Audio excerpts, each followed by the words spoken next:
The hand signal program and the competitive part, they really go hand in hand now. I'll just kind of go through what we do with them once they come back into the hand signal program. Gun dog, what I just explained, and hand signals is two total different worlds.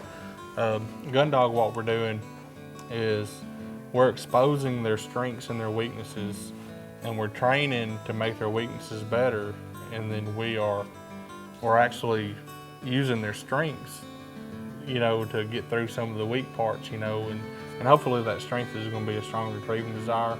We use that, they get to see the birds fall out of the sky and they want it. They're like, hey, let me go get that bird, I saw it fall. Well, hand signals is total different. What we're doing there is we're presetting. They're not getting to see they're not getting to see birds fall out of the sky. We're teaching them how to run and just run lines to piles that are already preset. It's called force of the pile. That's the first stage. We go from walk and fetch into the force of the pile, and that's where we're actually teaching that dog how to go when he feels the collar. Once we get that down, we start remote casting. We teach the dog backs and overs. We're going to teach that dog how to sit on the whistle. We're teaching him how to run lines. So we're throwing all this at this dog, and it's a total different deal than what we threw at him in the gun dog. The gun dog, he wanted that bird. He saw it go fall. With this deal, we're telling that dog, hey, you didn't see it fall, but it's out there, and go out there and you just take off because I said so. And really no other reason besides that. So we don't want to see the dog hunt. We just want to see that dog run the straightest line he can run.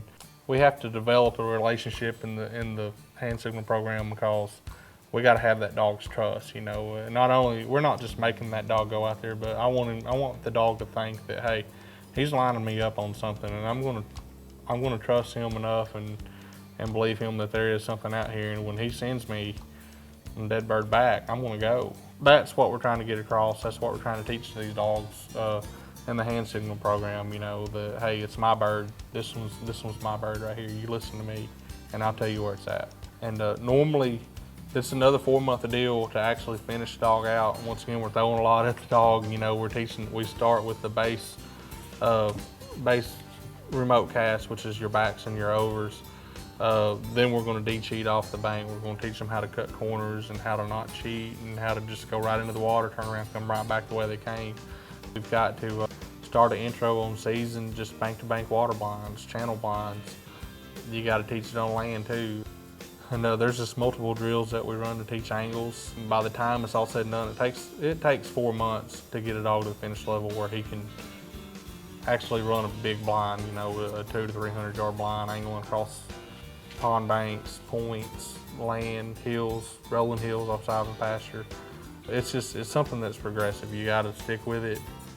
They're athletes. It's just like a football player, basketball player, baseball. You got to practice. Practice makes perfect. And hand signals is that one thing that once it's taught, the only way that dog can continue to get better is just by doing it. And some dogs it takes years, but once you got it, it's an amazing thing. Every duck's a whistle blow and a cast away. You don't have to run yourself to death to try to get that bird back to you. So they are nice. Normally, once you hunt with a hand signal dog, there's no going back. That's just what you got to have from here on out. That does go hand in hand with the competition. By that I mean hunt tests. Two of the main venues is UKC and AKC. UKC is a great organization. It's also known as HRC. They stay really close to the duck hunting scenarios.